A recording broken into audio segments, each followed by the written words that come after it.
Yes. So today we go to Africa again. Has been in the Western press for a whole host of reasons, and we should go through them one story at a time.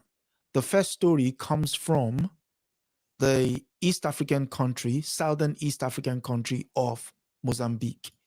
And the story reads, and it comes from the New York Times, the Grey Lady as she's called. Yes. It reads, Mozambique 2024 national election, what to know. 4 candidates are vying for the presidency in a country that has faced a year-long ISIS-backed insurgency. Puts a quotation mark on that. The election is also the test of the sway of former independence movements.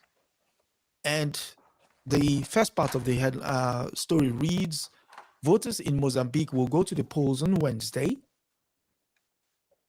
which is next Wednesday, to elect a new president who will face the tall task of figuring out how to defeat a year-long Islamic State-backed insurgency that is deepening grave humanitarian and economic problems.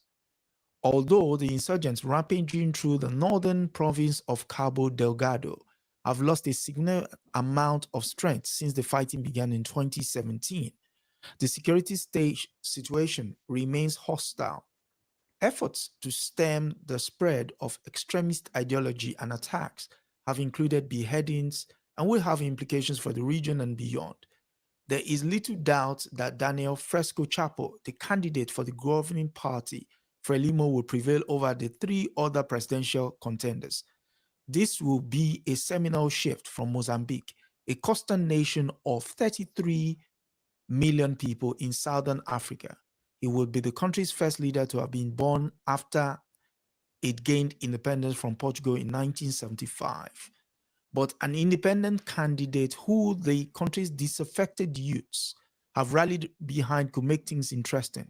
In addition, the election could test Mozambique's democracy and stability and intensify the woes of Southern Africa's former liberation movements, whose popularity have plummeted in the recent years. Your initial thoughts about what you've heard so far? Okay, so the beauty is that you and I read the way they craft these stories very carefully. So we know what are the essential elements. The most essential element here is the last sentence that you read. And if you read it again, just so our viewers and listeners can. So the last sentence being, but an independent candidate whose the country's disaffected youth have rallied behind could make things interesting. In addition, the election could test Mozambique's democracy and stability and intensify the woes of South Africans' former liberation movements, whose popularity has plummeted in recent years. Okay, very good. So for listeners, what they're actually saying is that, well, first they already told us who's going to prevail. Frelimo, the ruling party that led Mozambique to defeated. And first, I don't like it. They don't, you get a sense as if the Portuguese just one day woke up and said, okay. There you go, independence. A bloody war of liberation devastated Mozambique. Children killed by the Portuguese terrorist colonial army. But Frelimo mobilized rural people. Women were trained in guerrilla warfare, young men. And they fought. Not only did their victory in Mozambique, and then of course in Angola as well, all that, contributed to the liberation of Portugal itself. Exactly. But you won't do, so obviously, it's the vision, it's the perspective, it's the passion for a certain type of history that is all brought together when somebody writes a story like this. And all of that, of course, what I just said is missing for this writer. So for him, it was not heroic. That's in the past already, right? Yes. So we know who's going to win. He's already told us, Frelimo. But he's implying that if the elections were truly reflective of the wishes of the people of Mozambique, Mm-hmm. and of course, in this respect, I can actually agree with him to some extent, and it was neutrally, independently adjudicated and verified, Frelimo's candidate may not be the winner. And that's possible. Mm-hmm. On the other hand, it's also possible that it could be the winner because they have the state resources, to distribute during the election, much more so than any one of the challenges. But the key point is contained in the very last sentence, the woes, the struggles of the liberation movements that led these countries to their independence. In other words, to cut a long story short, they're saying that if the election could be conducted and monitored and the outcome independently adjudicated, then it would be similar to what happened in South Africa, where the ANC, which led the country, and that's why they're saying Southern Africa. Of course, they're referring to Zimbabwe as well. They're referring to Angola as well. All these countries that fought wars of national liberation. Now they're experiencing woes, and that is not incorrect. It is true because they've not been able to deliver sufficiently for a number of reasons, some of it internally, yeah. a lot of it external. And of course, you'll only talk about the internal ones, right? So that's what he's setting up so far. And then he's telling us, whoever ends up being president is still going to have all these challenges of fighting that insurgency. And I'm glad you said, put ISIS in quotation, because there are too many questions than answers. But before I move to that, so the implication is that they would prefer a government that is more, as they like saying, quote unquote, market oriented in Mozambique as well. And if Mozambique's party had been led by Europeans as well, that would even be much, much better, of course. Facts. Just like they have today in South Africa. That's South Africa. But to quickly go back to ISIS' comment and then come back to you, I'm glad you said put it in quotations, because to me, there are too many questions about it. Very convenient always to say it's ISIS back, ISIS back. People use that now. And I'm not saying that ISIS does not or may not exist, but I'm not saying that. I'm saying it's too convenient. Because if it's always ISIS back, and anybody can say that, it means even legitimate national struggles. You can have authentic uprisings within any country. That has nothing to do with ISIS, right? And I say that because initially in Mozambique, when the recent uprisings began a few years ago, nobody was being beheaded. They were not targeting civilians. They were targeting only government installations. And it was that region of Mozambique where the major gas, billions of dollars worth of gas has been discovered. Now you're talking. So at some point, suddenly, people started being beheaded. And to me, it bore no resemblance in the tactics of the initial insurgency.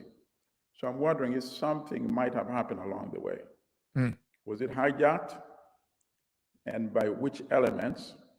Because then nobody can support any movement that is beheading people, you see? True. So I need to learn more about that aspect, which I've not.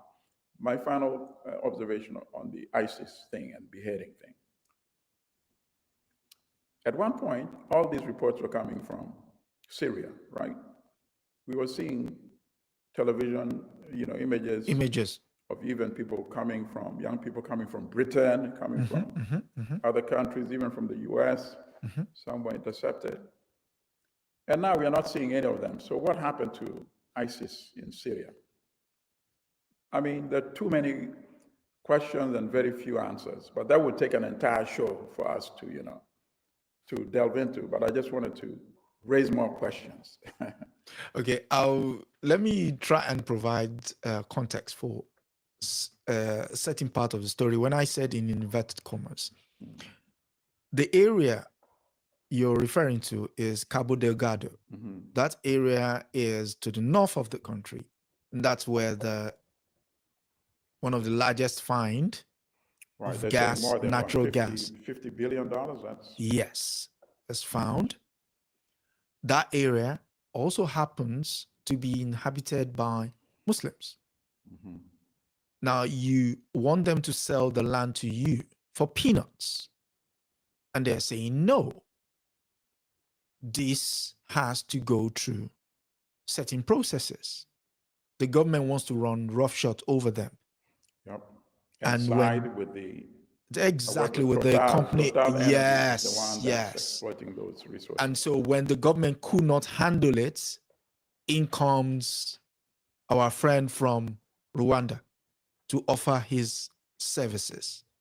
You see how... For listeners that don't know, Rwanda is providing its military to patrol that region. Yep. Right. So I think this is something that could take a whole episode, but I think it's worth doing it. Exactly. So again, sometimes they will hint at a story, but it's almost like a magician performing a trick. It's there, but here is what you should really focus on. Mm-hmm. The reason why they're fighting the North, like you said, is sometimes it's a credible movement.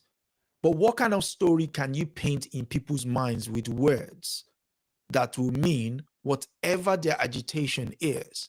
The moment someone stares at that newspaper and read those words, it becomes insignificant in compared to what they're reading.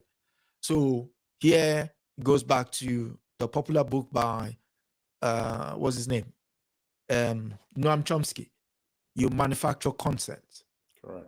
So once you do that, everything else becomes, okay. And so, any final thoughts? Oh no, I mean, to me, the story is too convenient. You have people now being beheaded, so now you have the rationale to ask for foreign support, military support, to suppress this insurgency. And now that region was declared almost a no-go zone. So Total can pretty much operate any way it wants over, I forget how much territory it was given to. There's too much going on there we need to look into and do a whole show on it. So, I mean, we mentioned business, which is what is the main brunt of the last story.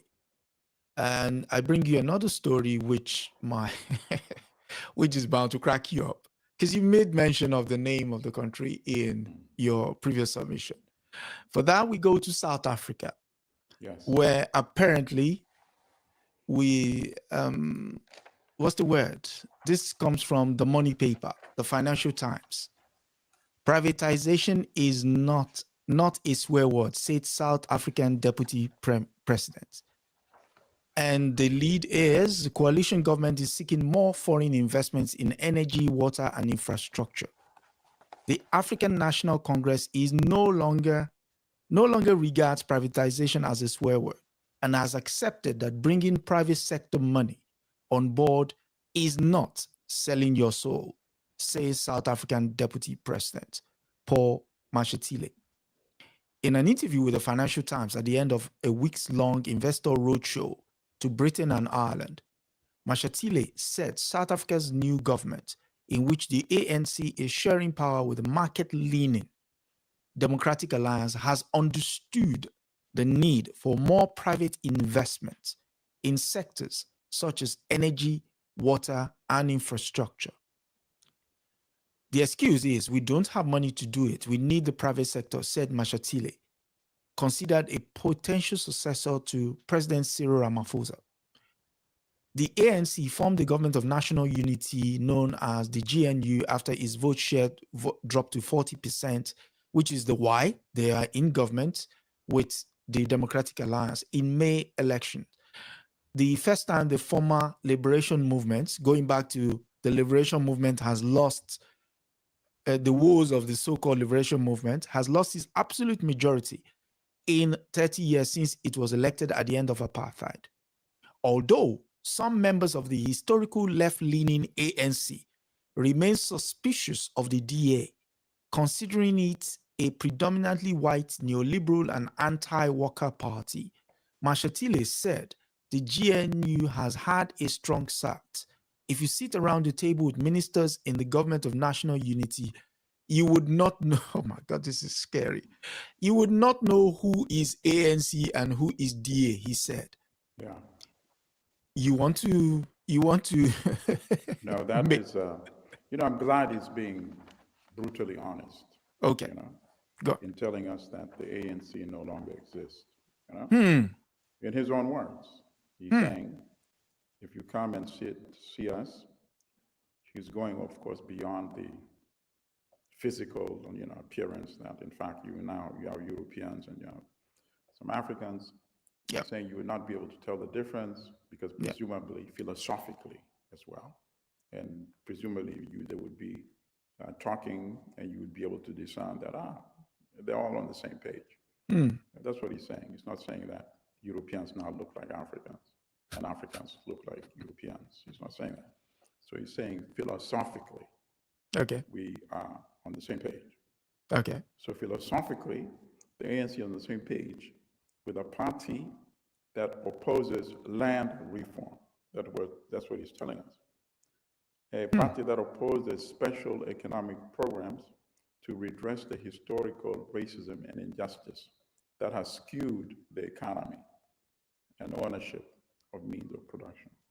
That's what he's telling us. Proudly, in his own words. That's just remarkable. Of course, the issue of privatization. Yes. The United States, here in the US, for example, Amtrak, many people maybe tend to forget, they just buy their tickets and they travel from one part of the country all the way. You can travel from New York all the way across thousands of miles, all the way to California on Amtrak, the train service, right? Yeah. From New York all the way to the West Coast. part of Florida, right? To the all the way to New Mexico, to Texas, you name it. Amtrak. Guess what?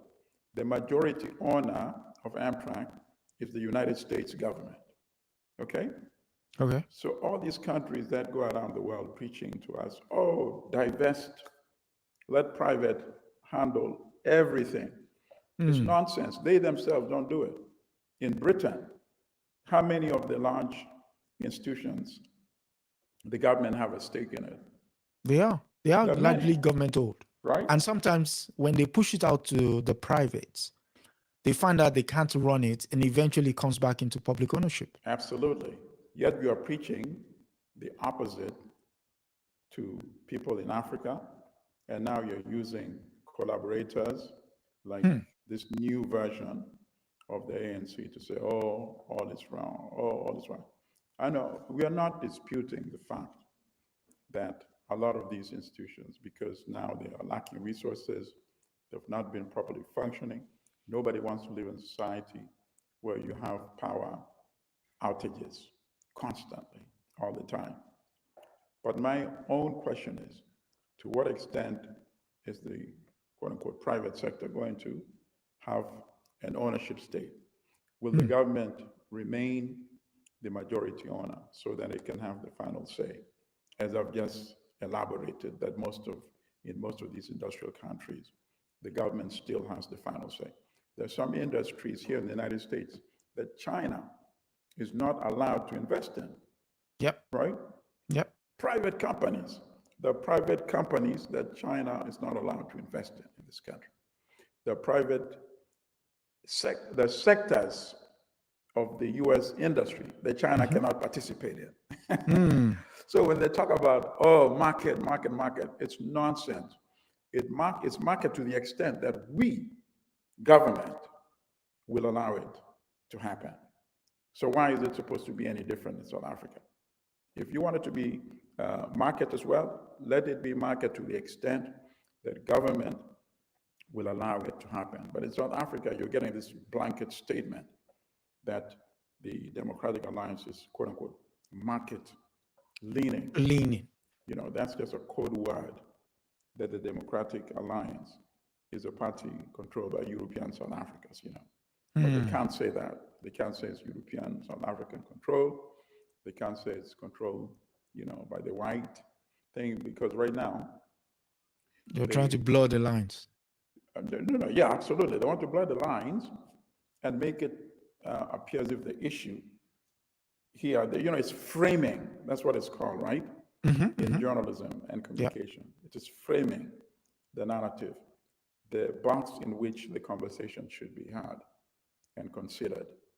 So the way they frame it, it is pro-market versus left, formerly left-leaning, who may be now becoming more sympathetic to the market. Champagne drinking socialist. Exactly, right. And two other points on that. Yeah. So left-leaning becomes now a slur against a party whose mission was to redress the historical wrongs of apartheid. And of course, the biggest, the most glaring one is the fact that 8% population, which is the European South African population, controls 72% of the land, which, by the way, is where the financing for a lot of these infrastructure projects should be coming. So the 8% is holding a substantial part of the national assets hostage, correct? Yeah. And that is why you are now forced to run to outside, quote unquote, investors. And they come with their conditions. And of course, a publication like this one, is this Financial Times? Yeah, this is Financial Times. Of course, they would celebrate that, because for them, when the outside world dominates the economies of African countries, just as they used to and still do during colonialism, right? That is the ideal situation for a publication like that. So one final thought from you. So in this case now, what would you say the overall interest of Financial Times is in framing this narrative for its audience? I mean, they're not speaking to us. They're speaking to I mean, the money man. Audience. Yeah. It's the audience globally. It's not only South Africa.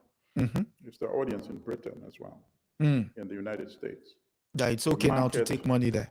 The market is the most efficient regulator and decider of how assets should be deployed, right? Yeah. And it's not a bad thing that in Britain, in the United States, in South Africa, a small proportion of the population controls so much wealth. You see? Yeah. And first of all, I have no respect for the government led by a person in the form of President Cyril Ramaphosa. Oh. A billionaire in an African country. Just think about that. Not a billionaire in South African rands, billionaire in US dollars.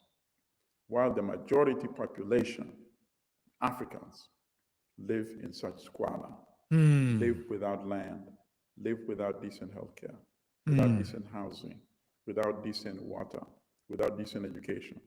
How can I take you seriously?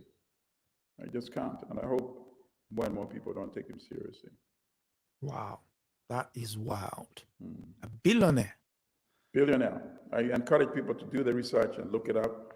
Remember, there was that incident a few years ago where it was discovered that he had hidden $4 million in the sofa in his farmhouse.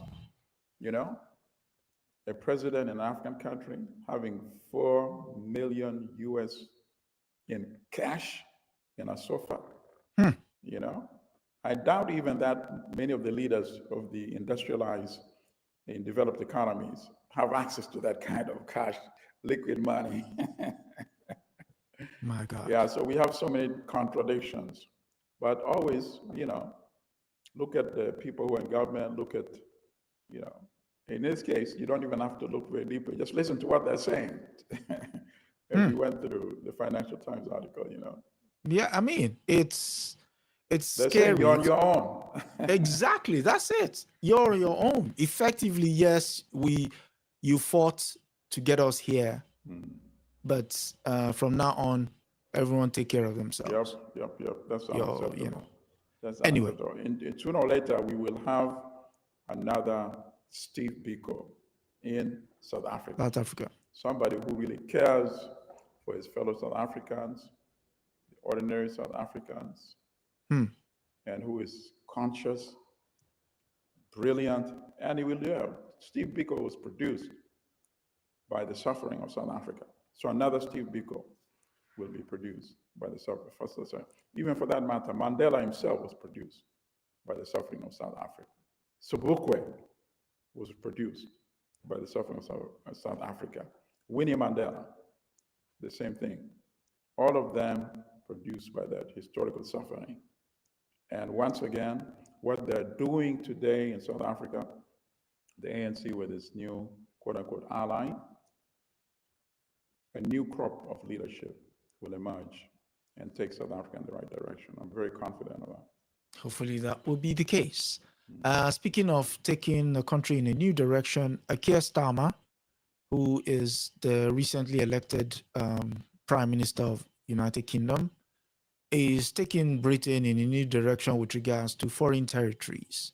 And again, we go back to a headline we spoke to last week, the Chagos Islands. But this time, there's some internal wrangling, and it will make very funny. People are still cloaked in empire. And so for the next news, we go to the Telegraph. That is the British Telegraph. Boris Johnson, former Prime Minister of the United Kingdom, says Chagos' decision is total nonsense. The former PM said Starmer's decision to hand back to Mauritius is sheer political correctness. Sir Keir Starmer decided, so the story came written by Amy Gibbons, political correspondent, and Genevieve Hall Allen. And it reads, Sir Keir Starmer decided to hand over Chagos Islands out of sheer political correctness, Boris Johnson had claimed. The former Prime Minister accused the government of ceding sovereignty over the archipelago at a strategic wave point in the Indian Ocean to look like the good guys. The island were British owned from 1814, owned, keyword, but has been signed away by Labour to Mauritius in a deal it claimed will safeguard global security by ending a long-standing dispute. Now, what is this claim? It is nonsense. It is total nonsense. Why are we doing this? Sheer political correctness, desire to look like the good guys, a desire to look as though we are unbounding the relics of our empire. It is nonsense, he said. The UK government announced it was ending 200 years of British rule by handing the Chagos Islands to Mauritius on Thursday. The news, just 3 months into Labour's time in office, prompted fears about Keir Starmer's approach to talks with Spain and Argentina. And this is the reference to the Falkland Islands, which the Argentines refer to as Malvinas. Your thoughts? Well, first of all, I don't even know how many miles Chagos Islands from Britain. It's over 5,000 miles to be from. Okay, yeah. So why should this even be an issue, you see? Yeah, obviously this is not British territory. It could never be British territory, It's only British territory by conquest. Oh. So now if you're still justifying conquest in the 21st century, you froze there for a second. Mindset is also a relic. Your mindset is a relic of the past, which is exactly what Boris Johnson is. Boris Johnson is a relic of the imperial era. It does not belong with us in the 21st century. What Labour is trying to do is to resolve all these contradictions and all these hypocrisies. We cannot have a global apartheid system where some people, just by virtue of race, are meant to dominate and control other people. That is what Johnson is trying to still justify. Let's go back to the good old days. You know? In any case, he's a certified racist by his own past statements. Yes. So, he cannot be taken seriously. He's just confirming and reaffirming his racist notions. That's what he's doing. But and I think his party has sort of paid the price for not getting together, with where society wants to be today, and he's not being interviewed by a serious person. Otherwise, he would have to address the issue. Wait, didn't that contribute to your party's performance in the most recent election? Yeah. That would be those are the only words I can share, really. I mean, of course, Britain wants to get into the 21st century, and we should support that. And he neglects to mention the fact that the negotiation leading up to the transfer of the island started during the conservative government. Interesting. So you're just using it for political capital. Exactly. Try to crawl its way back to the leadership of the party. And, so sometimes it just makes interesting read as to when you see them speak. And it's almost like they're bereft of the kind of reality that people live in. And they just, you go on TV, you sit down, and someone takes all these statements away from you. You read it in the newspaper the next day, and you're not even disturbed. So, yeah. Any final thoughts? Well, no, I'm just glad that Britain continues to try to come into the 21st century. And relics like that will be bygones eventually and have less and less space to even communicate those. So you're against people holding territory? Well, somebody should ask them, does Nigeria have any foreign territory Last time I checked, to the coast of Britain? Okay. No, or the coast of France? So there's the answer right there. There cannot be two laws. But Uganda has some territory. No, Uganda so far been paying the price by trying to conquer Congo. It suffered some devastating losses. Absolutely. I mean, rightly so. You don't go taking around. You go, well, the British don't take. They don't steal. They call it nicking. We just nicked it.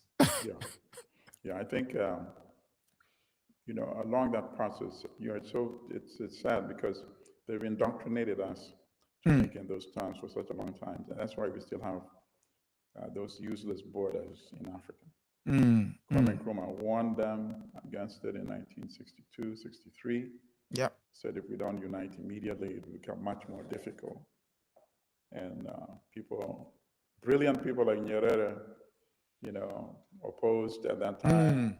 At least to his credit, Nyerere, many years later, admitted that he was incorrect. Then Nkrumah was correct.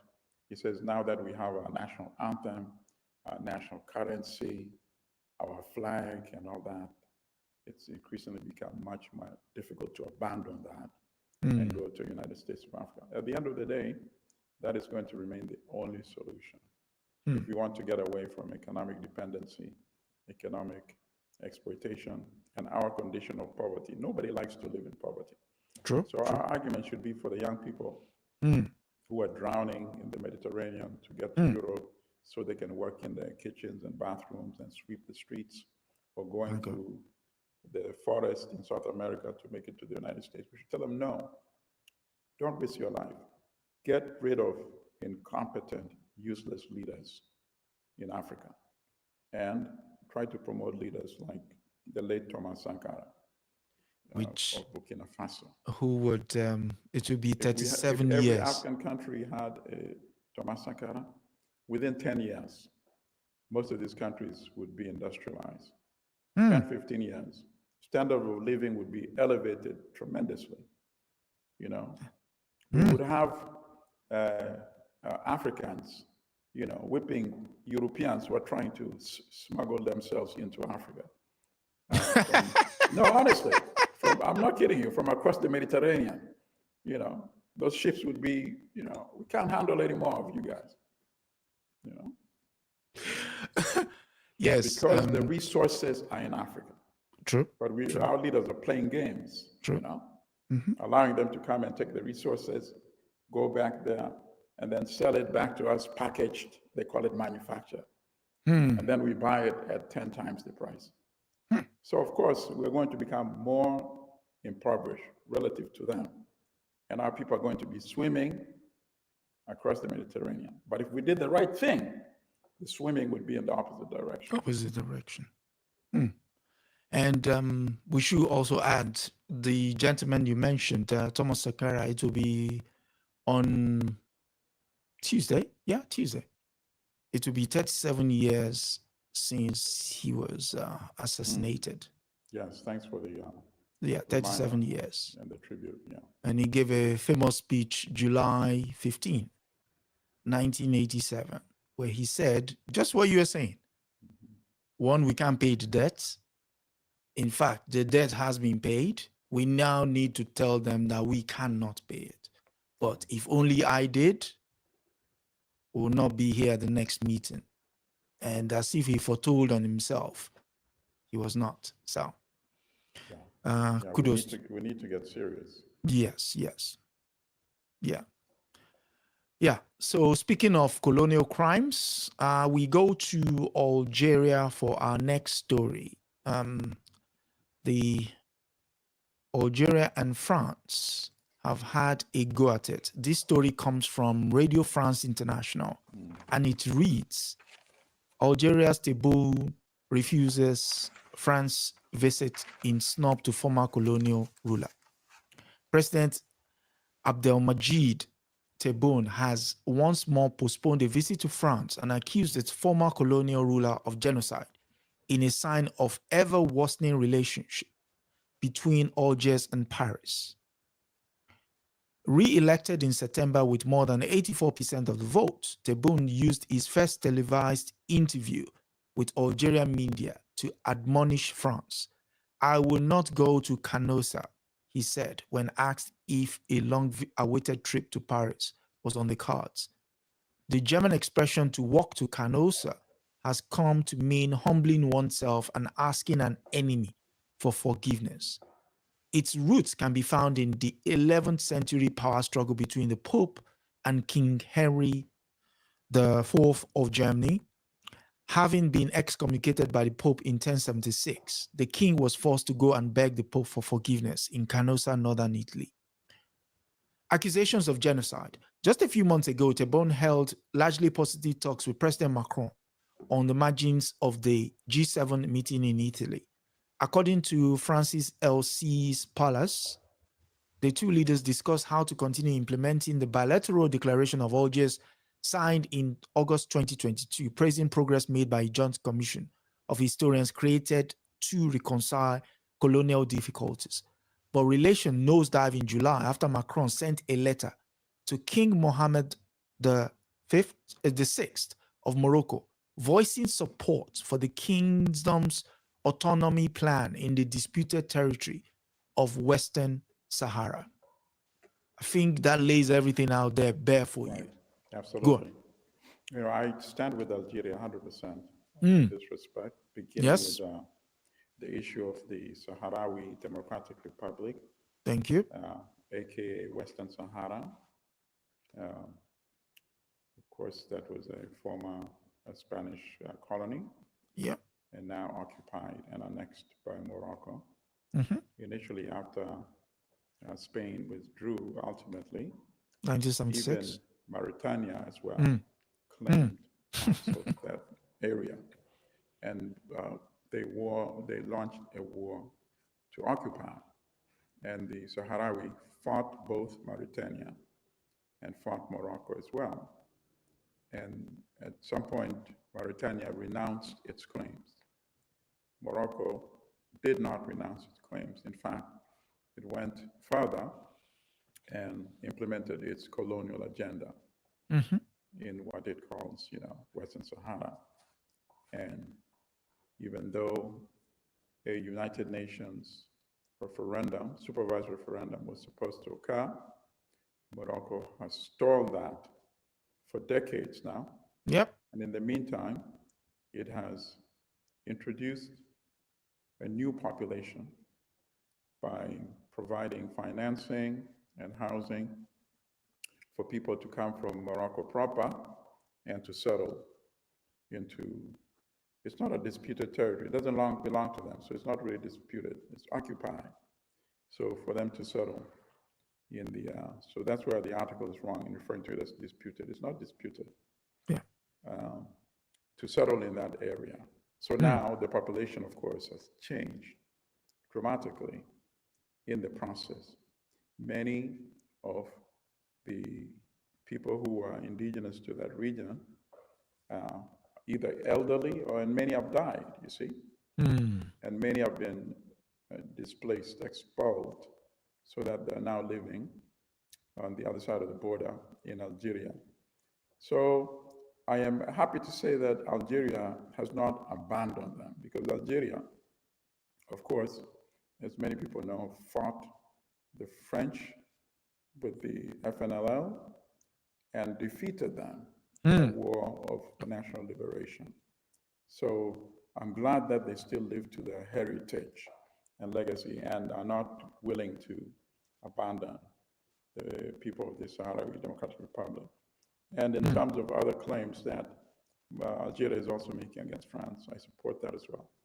I would even suggest that there should be an African Union protocol, because some of these demands are all similar, and have every member country of the African Union ratify or adopt that protocol.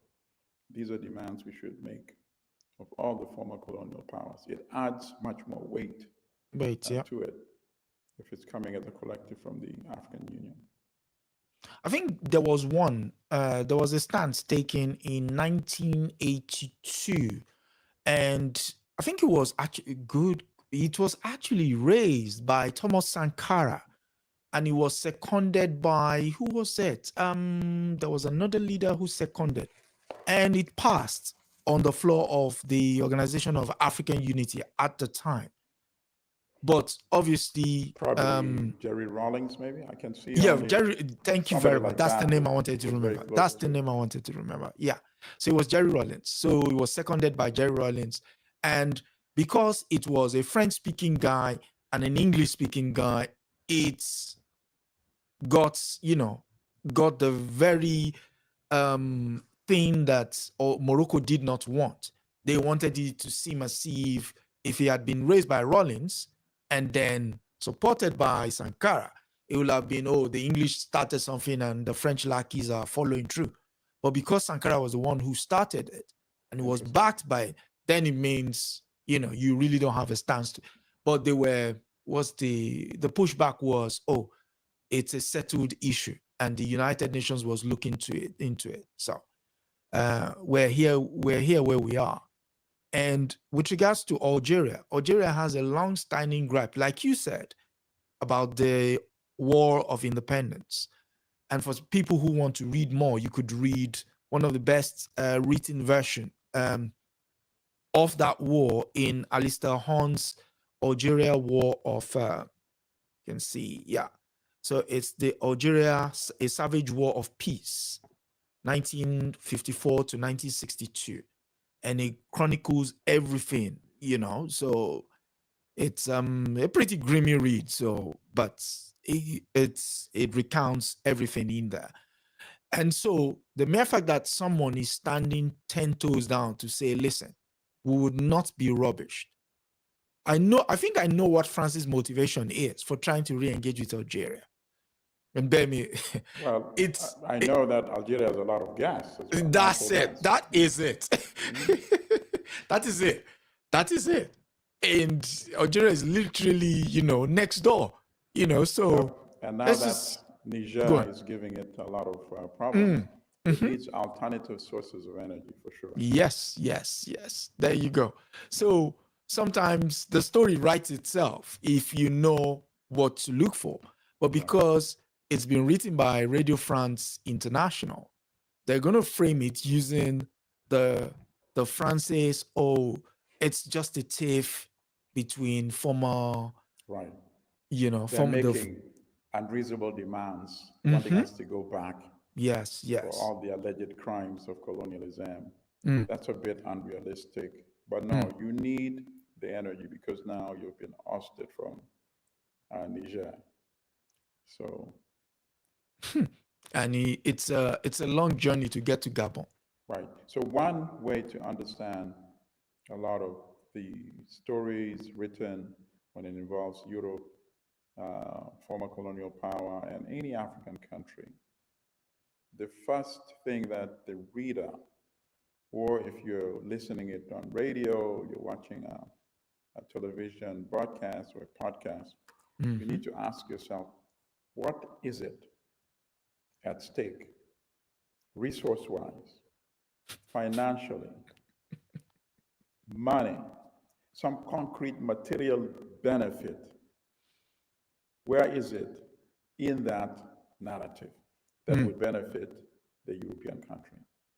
It's always somewhere there. And if you read carefully, it will be mentioned at some point. Yeah. The New York Times, you brought up that story just a few minutes ago. A very long story about Mozambique. About, democracy, about, all that thing. The New York Times does not care about democracy in Mozambique. Yeah. Why in Mozambique? Of all those African countries, after all, the people of Mozambique are the only ones who deserve democracy. No matter however you define it. No, the story begins with the diminishing popularity of the national liberation movements, and then the story begins when they mention that figure of $50 billion, the value of the gas. Follow the money. Right. So rather than saying it from the very beginning, you have to piece it together. And I hope our audience are becoming better in piecing it together. The more they engage in conversation with us on a weekly basis. Yeah. Speaking of engaging with us, if you like what you hear, please do share, like, and subscribe.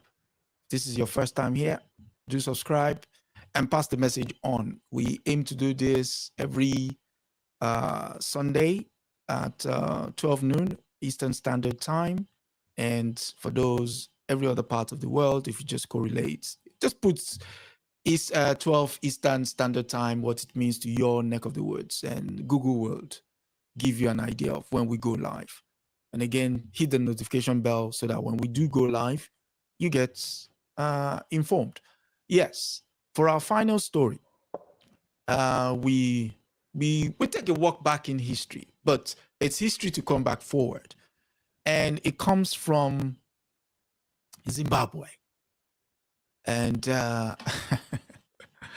it's from the Times. This is a British newspaper, and its headline, "For better or worse, the Commonwealth and Zimbabwe's fate aligned." I laughed through reading this entire piece. And for some reason, it's like this person sat down in a room, lit up a cigar, was sat around leather-bound books on a couch chair, and was writing away. And it starts like this. The club of 2.5 billion citizens is at a crossroad. Should it readmit a country that has rigged election and persecuted opponents? That's the Queen, the late Queen Elizabeth II, recorded her 21st birthday address to the empire in what is now Zimbabwe. Yeah. So you could see people would refer to this as Victoria Falls, but as an African, it should be called by its name, which is, the local name is Moasi Intunya, the smoke that thunders. Yeah, named after someone who never visited the place. It was a defining broadcast of the late Queen Elizabeth's 70-year reign, that entwined the destinies of our cherished Commonwealth and what is now Zimbabwe. Addressing the empire on her 21st birthday in 1947, Princess Elizabeth promised that her whole life, whether it be long or short, would be devoted to serving the people of the Commonwealth. The solemn pledge was recorded in the garden at the Victoria Fall Hotel in what was then Colonial Southern Rhodesia. The scene remained unchanged. Paintings of imperial figures and battle scenes hang on the paneled walls. Guests in safari garb take tea on the Stanley Terrace, shaded by the same mahogany tree that has dappled the princess script. You would not tell from the color of the hotel lawn today that the worst drought in Zimbabwe is pushing millions of Zimbabweans towards starvation. Through the mist rising from rousing falls, the view from the terrace is the National Park treetop and a distant steel bridge arcing over the Zambezi River, completed in 1905. It was part of the master plan of the British Empire builder, Cecil Rhodes, for a railway linking Cape Town to Zimbabwe. Shall I stop or shall I continue? Well, it really would make no difference, really, because it will still be the same propaganda nonsense, I wonder who their audience really is, though, And sadly, there are some of our own African people who would read this and be duped and not know how to analyze this rubbish, really, that goes on and on and on, and being printed in a Eurocentric news media outlet, right? Yep. Because first of all, there's no such thing as Commonwealth. Commonwealth is a propaganda framing to maintain, and of course Boris Johnson would really enjoy and love this, the semblance of empire. Yeah. And in fact, there was no empire at all.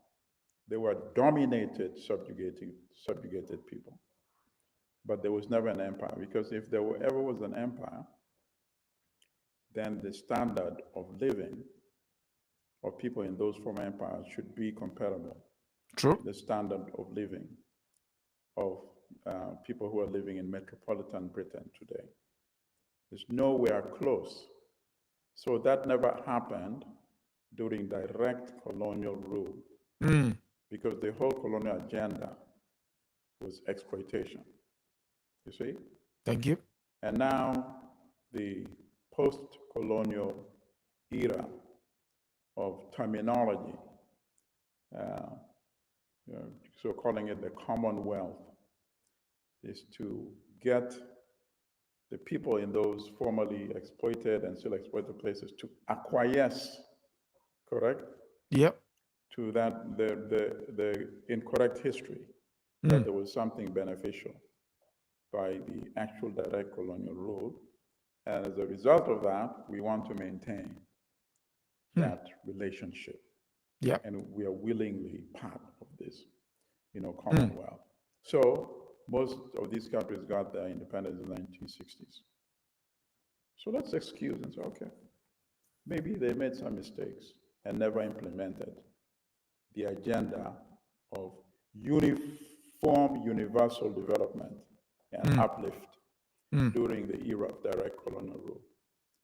So they've had another 60 years since post-colonialism. So why have these countries not been able to elevate their standard of living in the era of the Commonwealth?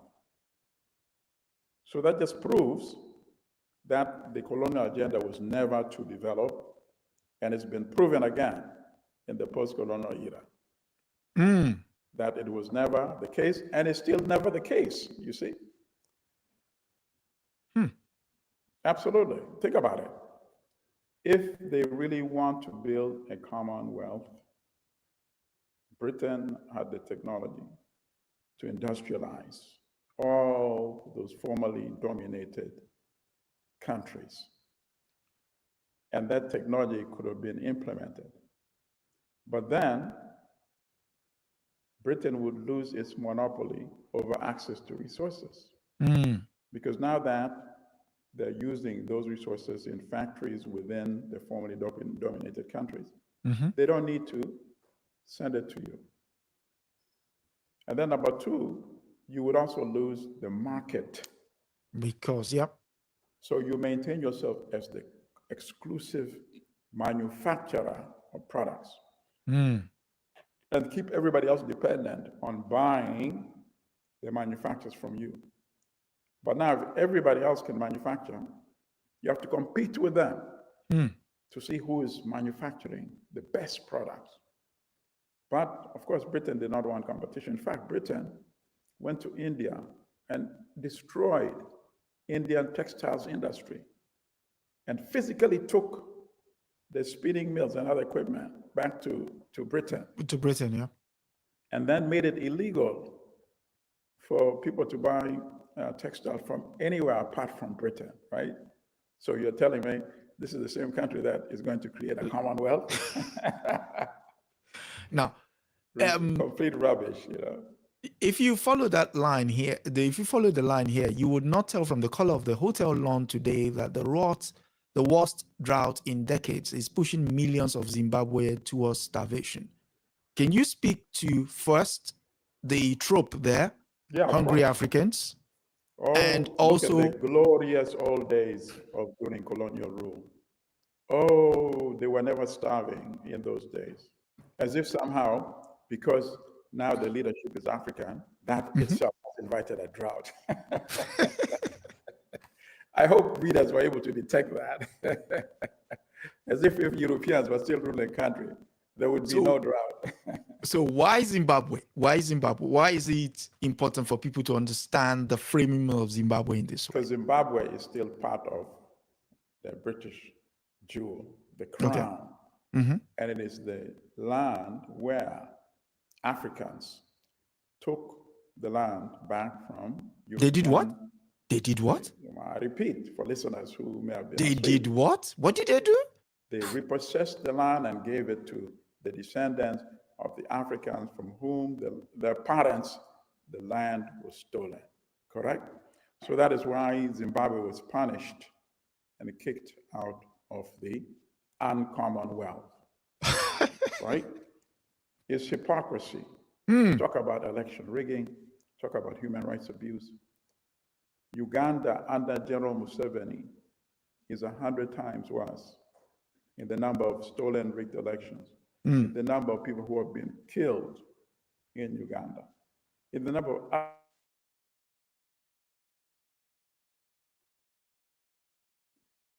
1990, invading Congo multiple times since 1996, invading South Sudan in 2013. Yet, not only is Uganda a member, Uganda hosted the Commonwealth Conference. And the late Queen went to Uganda, Entebbe and Kampala for the conference. So stop the nonsense and hypocrisy. That is not why Zimbabwe was expelled. The proof that Zimbabwe was not expelled for those reasons of democracy and human rights, the very proof is that Uganda got to host the Commonwealth Conference. And that Uganda is still a member today, as we speak today on this show. So stop the nonsense and propaganda. Wow. I mean, if you didn't know that, then you would be minded to That is why we have this show, to dispel all the propaganda and to, you know, inform our people with facts, in fact. Exactly. Whether you like our political opinion or not, whether you don't like our orientation when it comes to politics and economics, that's besides the point. We will always produce the facts. Yes, and history is and then you make a purveyor of truth. Yeah, history tells. The thing is, majority of the stuff they write on, there is historical and documented facts that refutes them. Absolutely. But because most people do not either have the access or do not know the existence. Or even when they do have the access, they don't know how to analyze and interpret the history. You see? Yeah. And for people wanting to know more about Zimbabwe, there was a book published in the 1980s. This is a very old copy. You had to reach out to someone in Zimbabwe to get it. It's titled The Struggle for Zimbabwe, and by Tony Martin. Was published, and look who wrote the foreword. Ah, very interesting. Actually, Tony Martin also wrote a very interesting book on Idi Amin. So I appreciate that. Yes, he did. I don't have that book, but I'm going to get that book. Yes. Thank so The Struggle for Zimbabwe is, I mean, old newsprint. I mean, when I got it, the guy said, if you know what to do to get through, and like, dude, whatever you did is well worth it, because excellent. So yeah.